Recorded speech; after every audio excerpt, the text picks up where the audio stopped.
Bonjour à toutes et tous. Nous sommes dans le collectif Femmes de Santé et ce sont les TIPS. Et aujourd'hui, nous accueillons le docteur Sonia Dahan et je suis très, très, très, très honorée de l'accueillir. Elle va nous parler de la place de l'excuse dans l'erreur médicale, qui est un sujet quand même très complexe et je n'ai jamais eu l'occasion d'entendre parler de ce sujet au cours de ma carrière. Donc, merci beaucoup, Sonia, d'accepter de nous parler de ça en un quart d'heure.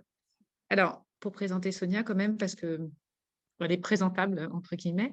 Donc, elle est pédiatre, spécialisée en réanimation néonatale et puis elle a fait un master 2 d'éthique avec tout ce que ça a entraîné derrière, vous imaginez, sur ce sujet-là et notamment la limite de la viabilité, le consentement à la recherche, des sujets qui sont tabous et très compliqués à mettre en avant et à expliquer et à proposer. Et puis, elle a trouvé que c'était insuffisant. Elle s'est dit, bah, tiens, si j'allais au Québec, au Canada, ou au Canada, hein, c'est ça, au Québec, je pense, non, Québec, je oui. suppose. Si j'allais au Québec faire plus, et là, notamment, faire un autre master et de la recherche en même temps sur justement cette place de l'erreur, cette place de l'excuse dans l'erreur médicale, mais pas que. Elle vous présentera plusieurs choses. D'abord, elle va vous montrer, vous expliquer ce que c'est, et surtout, elle va vous faire part aussi des résultats de ses études et de toutes les interviews qu'elle a fait auprès des médecins. Et elle nous amène quand même des compétences qui viennent du Canada. Et on sait à quel point, en santé publique, les Canadiens sont forts, notamment pour ce genre de sujet, mais aussi pour la prévention. Euh, à part ça, elle a quand même 3 enfants, elle aime le sport, elle en fait plein, elle aime aussi la musique. Elle a aussi une approche qui est, maintenant qu'elle est à Marseille, après être passée en CHU à Paris, une approche qui est aussi basée sur l'accompagnement de tout ce sujet avec les personnes qui ont eu des enfants en réa néonate et qui viennent participer aussi aux cours des futurs médecins pour que cette place de l'excuse dans l'erreur médicale, à la prise en charge, l'accompagnement des parents, etc., soit aussi connue des professionnels de santé. Donc, superbe approche transversale. Merci beaucoup, Sonia, d'accepter de nous faire ce tips donc, sur la place de l'excuse dans l'erreur médicale. Et la parole est à vous. Merci beaucoup Alice pour cette présentation. Donc, effectivement, je vais vous parler de la place de l'excuse dans l'erreur médicale. D'abord, je vais commencer par une réflexion générale sur l'excuse. Ensuite, la spécificité de l'erreur médicale. Et puis, comme vous l'avez dit, je vais vous parler des résultats de la petite étude qu'on a fait. Ce n'est pas une énorme recherche, mais en réanimation néonatale à Créteil, à l'époque où je travaillais là-bas. Donc, d'abord, d'un point de vue général, si on regarde un petit peu sur Internet, sur les réseaux sociaux, la valeur de l'excuse est plutôt négative, entre guillemets. C'est-à-dire qu'on s'excuse, on cherche une excuse pour ne pas aller travailler, on s'excuse d'être en retard. Alors, il y a des petites définitions un petit peu dogmatiques qu'on trouve sur les réseaux. La dernière que j'ai trouvée, c'était donc l'excuse, c'est un mensonge que l'on se fait à soi-même pour justifier d'un manque de responsabilité dans notre vie et avec nos proches. Donc, plutôt quelque chose de négatif. Donc, ça correspond un petit peu aussi à ce que l'excuse veut dire d'un point de vue étymologique. Excuse, ça vient de ex causa, qui veut dire hors de cause, donc se mettre hors de cause et finalement sortir de sa responsabilité. Ensuite, il y a eu des philosophes qui ont réfléchi un petit peu à la question, en particulier Vladimir Jankélévitch, dans son ouvrage Le Mal, en 1947, qui expliquait que l'excuse était vide de sens et qu'elle servait simplement aux coupables à se dédouaner. Et donc Jacques Derrida, un petit peu dans le même sens, a voulu distinguer l'excuse du pardon. Donc l'excuse n'excuse que ce qui est excusable. Et pour ce qui est inexcusable, c'est le pardon qui s'en charge. Donc le pardon est plutôt quelque chose de pur, qui est inhérent à chacun. Et donc ça, c'est un petit peu dans, disons, l'esprit judéo-chrétien. Ensuite, un peu plus tard, donc, il y a eu d'autres philosophes, en particulier John Austin, qui est un philosophe anglo-saxon, qui a travaillé sur la philosophie du langage et qui explique que les mots peuvent avoir une valeur d'acte en fonction des conditions dans lesquelles ils sont énoncés. Donc, par exemple, un prêtre qui va dire à un couple « je vous déclare mari et femme », donc ces mots-là ont une valeur d'acte. Et donc, de la même manière, Selon comment on présente ses excuses, dans quelles conditions, ça peut également avoir une valeur d'acte. Donc voilà pour les généralités. Je ne suis pas philosophe, donc après, vous pouvez aller regarder de vous-même si vous êtes intéressé. Donc maintenant, je vais vous parler plutôt de l'excuse dans la situation de l'erreur médicale. Donc, l'annonce d'une erreur médicale, c'est quelque chose de très difficile. C'est une mise à l'épreuve de la relation de médecin-malade, soignant-patient, et surtout, ça renvoie le soignant à sa propre vulnérabilité. Donc, dans cette difficulté, comment on peut s'excuser dans ces conditions-là?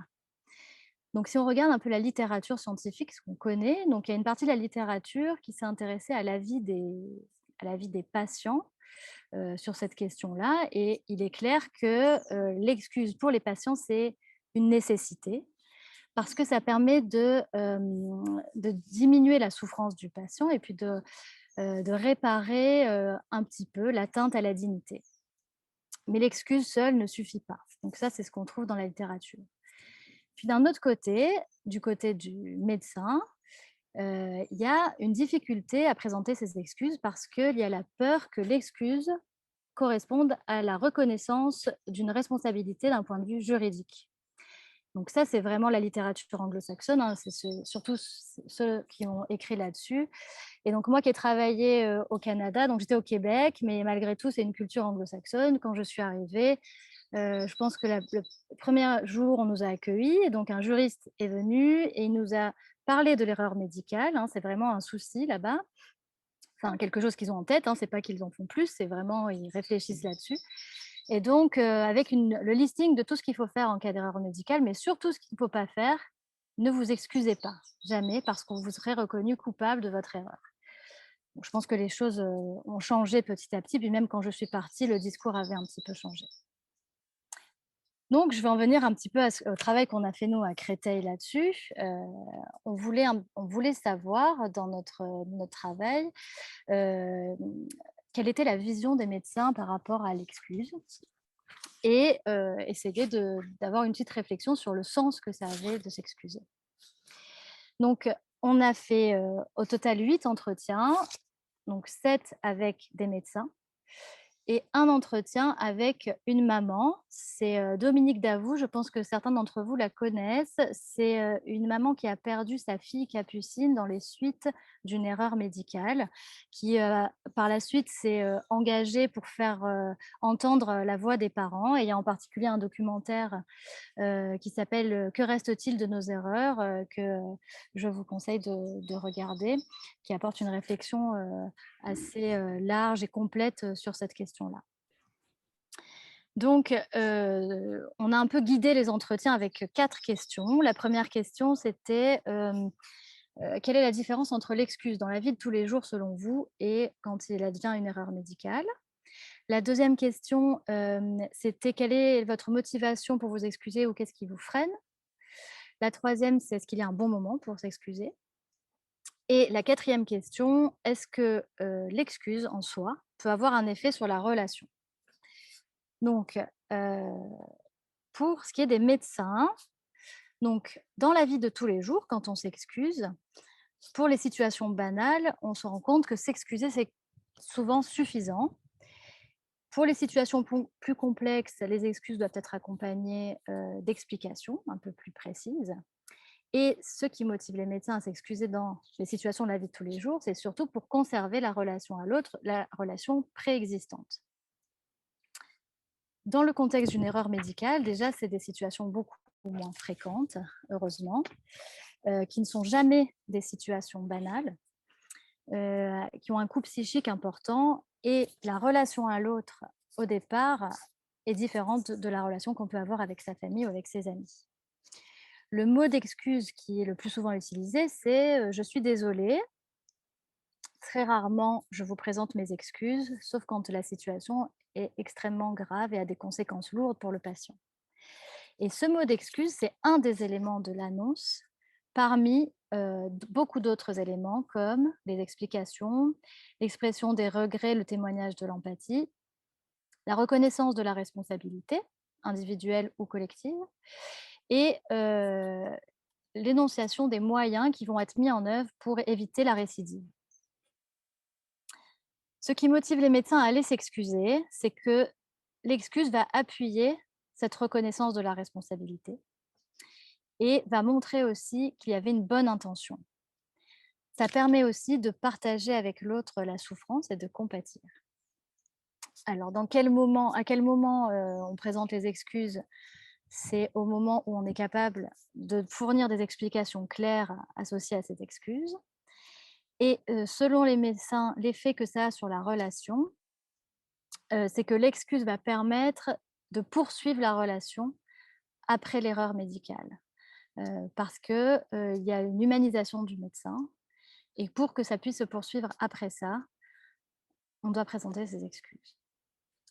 Ensuite, pour ce qui est du parent, donc madame Davout, donc on l'a guidée dans l'entretien, mais on l'a laissé quand même s'exprimer, le plus possible et donc elle explique bien que l'excuse, c'est effectivement une nécessité, que la formule a vraiment a une importance parce que de dire: «Je suis désolée», comme elle dit, ça peut entraîner une violence verbale et on peut répondre: «Bah, moi aussi je suis désolée», alors que «Je vous présente mes excuses», ça vraiment ça pose l'acte de l'excuse. Et puis pour ce qui est de la relation, elle explique qu'il existe de toute façon un rôle hiérarchique fort entre le médecin et le patient et que l'excuse permet de se mettre à la hauteur du patient et ça redonne au médecin ce statut d'humain. Donc si on résume, les excuses de point de vue du médecin, hem, c'est un élément de l'annonce, c'est assez peu, formalisé, c'est associé à la manifestation des regrets, à un témoignage d'empathie et puis, elle concerne surtout les situations d'erreurs médicales, «graves» entre guillemets. Pour cette maman, présenter ses excuses, c'est une obligation, ça doit être fait par la personne responsable avec qui on va partager cette souffrance, liée à l'erreur, hein, puisque la personne qui, a commis l'erreur ou qui fait partie du groupe, heu, souffre aussi de cette erreur-là et hem et donc ça modifie la relation puisque ça permet de libérer le rapport hiérarchique. Donc c'est un petit peu aussi, ce que dit, Nancy Berlinger dans son œuvre After Harm. C'est une éthicienne, hein, qui dit que, en gros, ça permet de redonner à l'autre la puissance d'agir. Donc en conclusion, donc l'excuse dans l'erreur médicale, c'est quelque chose qui est difficile et puis elle doit être accompagnée d'autres messages essentiels qui sont la reconnaissance de la responsabilité de l'erreur, les explications, un témoignage de l'empathie et puis, heu, une offre de réparation et dans toutes ces conditions-là, l'excuse devient un acte de langage, comme l'expliquait, John Austin.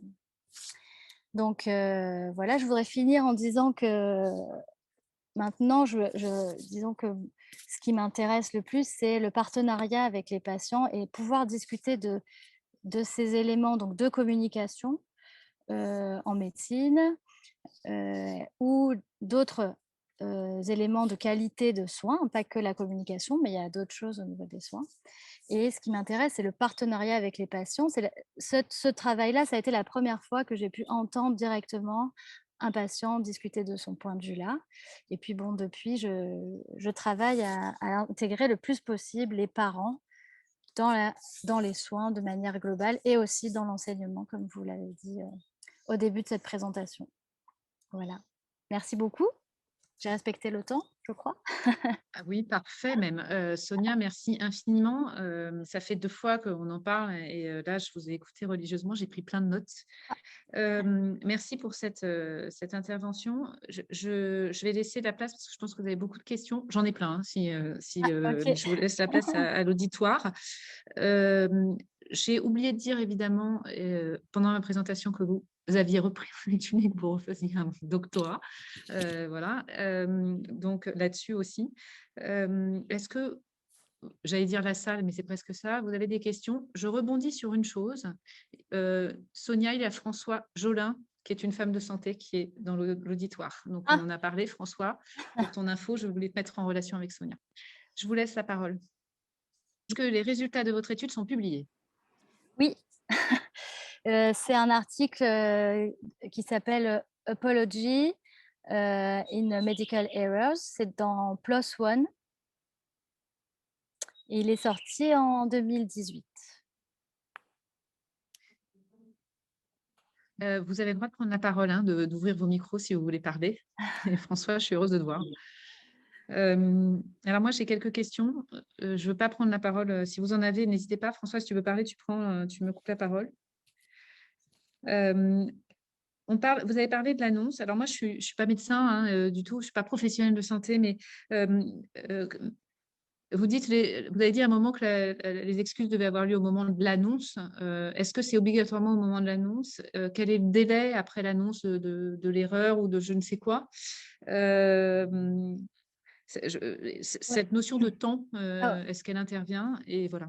Oui, alors la notion du bon moment, ce qu'on appelle le kairos en grec, c'est compliqué hein, de savoir à quel moment on doit faire les choses, mais pour ce qui est de l'annonce, bon, je crois que c'est sûr qu'on fait une annonce quand on est capable d'expliquer l'enchaînement des événements qui a amené à une erreur, clairement. Et bon, ça serait enfin, c'est mon point de vue. Après, moi, je sais que quand ça m'arrive, que je dois annoncer, je prépare avant les choses dans ma tête pour être claire avec ce qui s'est passé. Et je prends toujours ce temps-là où je présente mes excuses au même moment.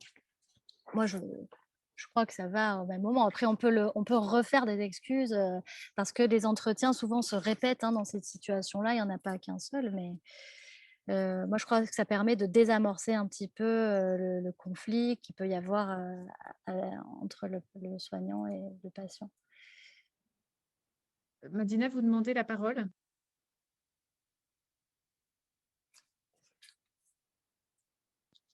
Voilà. Il faut activer le… Voilà. Je m'excuse pour… Oui. Merci beaucoup, Sonia. C'est vraiment très intéressant. Je vous félicite parce que c'est un travail, j'imagine, assez poussé aussi en termes de temps et ressources que vous avez fait.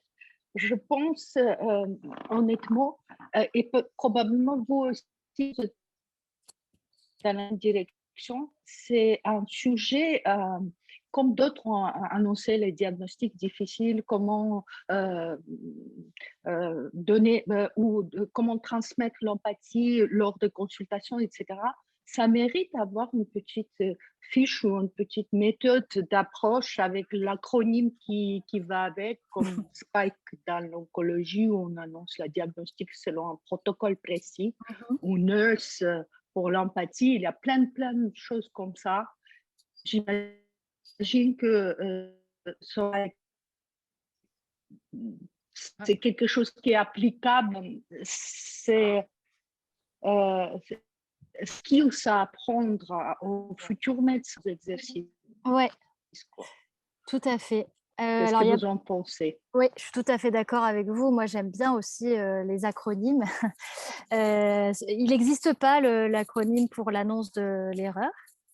C'est bloqué là, je ne sais pas si on m'entend. Non, on vous entend. Mais effectivement, alors moi, mon objectif, là, j'ai créé un organisme de formation. C'est en train de se faire, là, de se concrétiser. Et je voudrais faire de la formation en communication avec les jeunes médecins en particulier. Et puis, pourquoi pas créer un acronyme là-dessus, effectivement, mais en tout cas, donner une liste de choses. Moi, c'est idiot, hein, moi j'ai ça dans la tête, ça m'aide beaucoup pour ne rien oublier. En plus de ce qui arrive instinctivement quand on fait une rencontre spéciale avec une famille. Mais oui, effectivement, ça se fait beaucoup en Amérique du Nord dans la formation des médecins. Ouais. Merci. Alors, je lis un message de la personne qui s'appelle Les Cèdres. Ben voilà, vous venez d'apparaître. Je reste perplexe, procédure très protocolée de l'annonce d'un dommage lié aux soins, commission de conciliation dans les établissements et position des assureurs si reconnaissance de l'erreur. Est-ce que vous pouvez nous expliquer un petit peu ce que vous voulez? Parce que moi, je suis pas du tout, je connais pas et je veux bien avoir plus d'infos.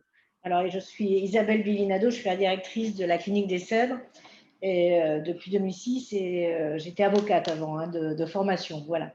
Donc, c'est vrai qu'aujourd'hui, sur tout ce qui est dommages liés aux soins, j'entends parfaitement tout ce qui vous a été décrit et qui paraît être l'idéal en termes effectivement d'annonce d'un dommage et d'excuses présentées, si ce n'est qu'aujourd'hui, dans les établissements de santé, c'est loin d'être aussi simple, c'est-à-dire qu'on a toute une procédure dite d'annonce de dommages liés aux soins qui peut être liée à un aléa thérapeutique et qui n'est pas forcément lié à une erreur.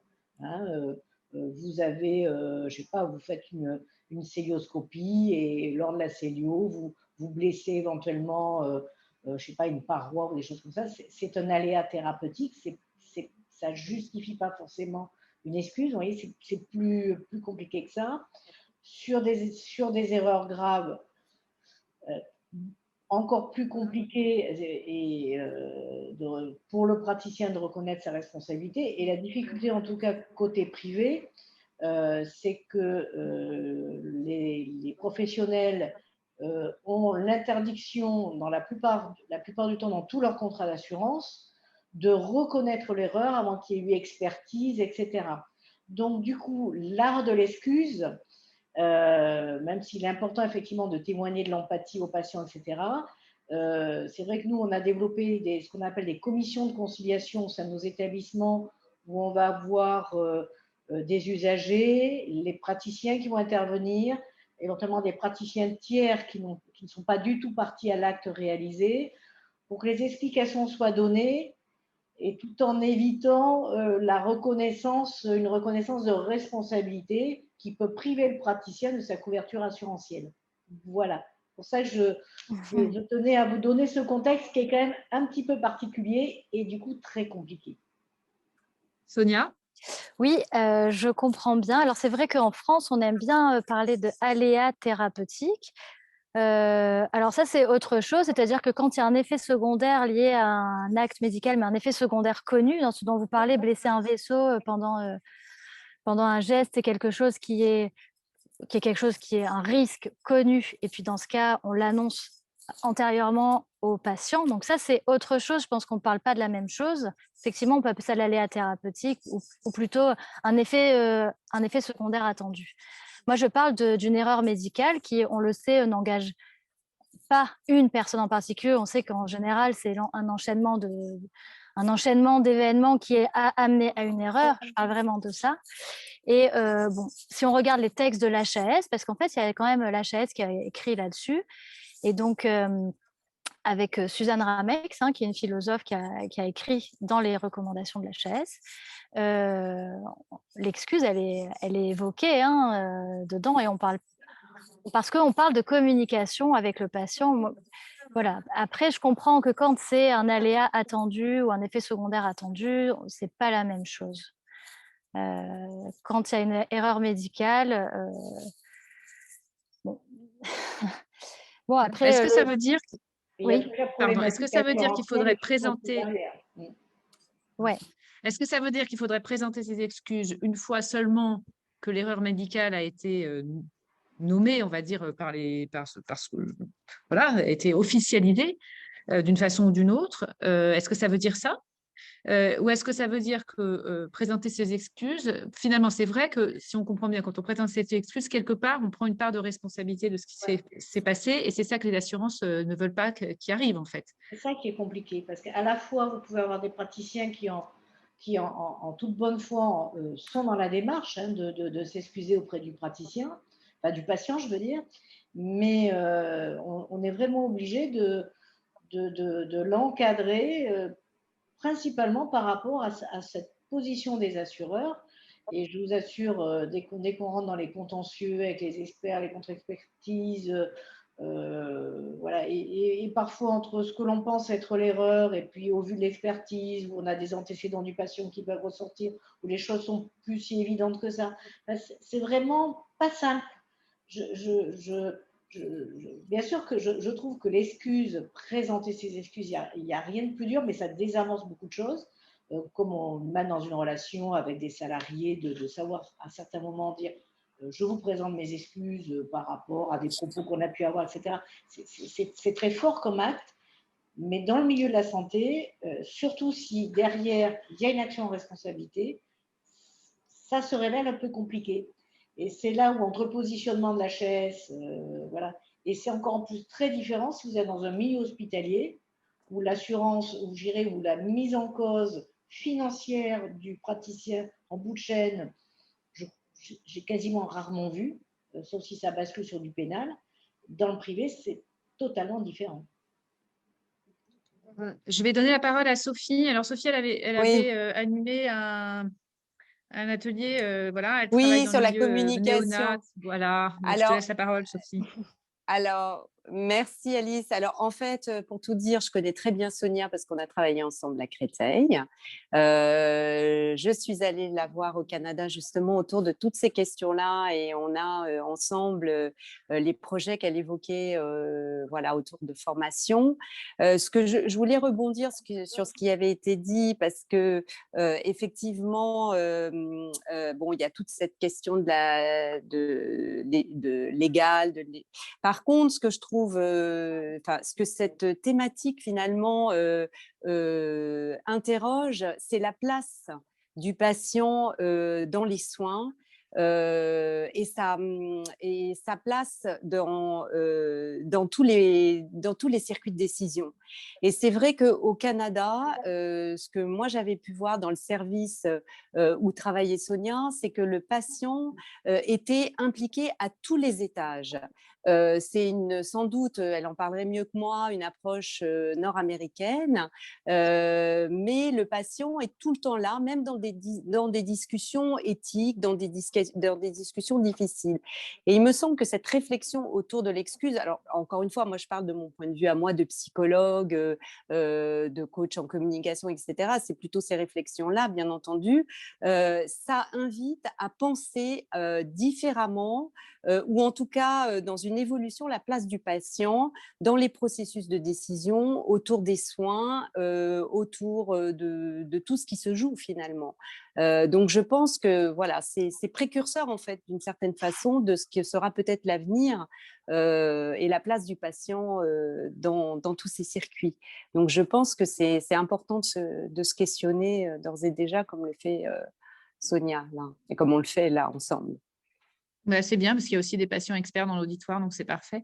Merci Sophie pour ton intervention. Sonia, si vous voulez rebondir, vous pouvez. Je voudrais passer la parole à François parce que François, j'aimerais bien aussi que tu dises ce que tu as monté parce que je pense que c'est intéressant. Bonjour à toutes et à tous. Je m'appelle François Jolin, je suis femme de santé, je suis anesthésiste réanimateur et j'ai développé, je suis investi pas mal dans la sécurité et les facteurs humains à travers deux entités, une association qui s'appelle Facteurs Humains en Santé. Que reste-t-il de nos erreurs? C'est effectivement un super beau documentaire que je vous conseille. Et une société de formation, enfin un organisme de formation qui s'appelle Safety Academy. Et on a conçu un module sur l'annonce d'un dommage associé aux soins. Donc, nous, ce qu'on fait, c'est surtout de la formation e-learning par vidéo simulation. Donc, je serais ravi de vous montrer pour ceux et celles qui sont intéressés. Je veux bien aider Sonia si elle veut pour la simulation en communication, parce que je connais pas mal de gens qui ont monté là-dedans. Je suis formateur en simulation. Du coup, j'ai pas mal de gens autour de moi qui font ça aussi. Pour les acronymes, alors moi je connaissais le protocole Spikes, qui est un protocole d'annonce de dommages de mauvaises nouvelles, donc c'est pas tout à fait la même chose, on en a déjà un peu parlé. Le dommage associé aux soins, c'est un peu différent, c'est-à-dire qu'effectivement, il y a une part de culpabilité qui traîne, de responsabilité, de sentiment que ça vient de nous. C'est pas juste la faute à pas de chance. Mais voilà, on peut probablement adapter aussi ce qui existe déjà dans les annonces de mauvaises nouvelles. Pour les dommages associés aux soins, il y a probablement des transpositions à faire.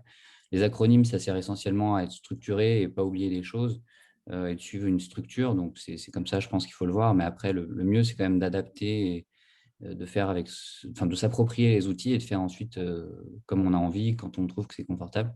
Je trouve, j'ai regardé du coup l'étude Plus One, je vais la lire avec intérêt. Je trouve ça super comme initiative et je serais ravi d'échanger avec Sonia après et puis même d'autres personnes à la direction des CEDRE. Enfin voilà. Merci. Merci Vous pour avez vos coordonnées dans les Slack, en fait. Donc, par le Slack, vous pouvez vous coordonner. Ouais, On est en train de bosser sur tout la à fait. plateforme. Elle va être super, mais il faut nous laisser le temps. Mais elle va être chouette. Béatrice, vous avez demandé la parole. Oui, il y avait une question à poser à Sonia, justement par rapport à l'aspect légal qu'avait soulevé la personne de la clinique des Cèdres. Est-ce qu'il y a une partie de l'étude qui tient compte justement de l'effet, par exemple, de cette communication, de cette excuse sur les patients en termes de suite légale, c'est-à-dire est-ce qu'il y a plus ou moins d'actions en justice qui sont faites par les patients et surtout quel est le ressenti des patients vis-à-vis de cette excuse? Alors, la réponse est non. En fait, on n'a pas pu regarder ça parce que c'est une étude, c'est qualitatif, c'est rétrospectif. On interroge sur le vécu de choses qui se sont passées. Donc, on n'a pas pu...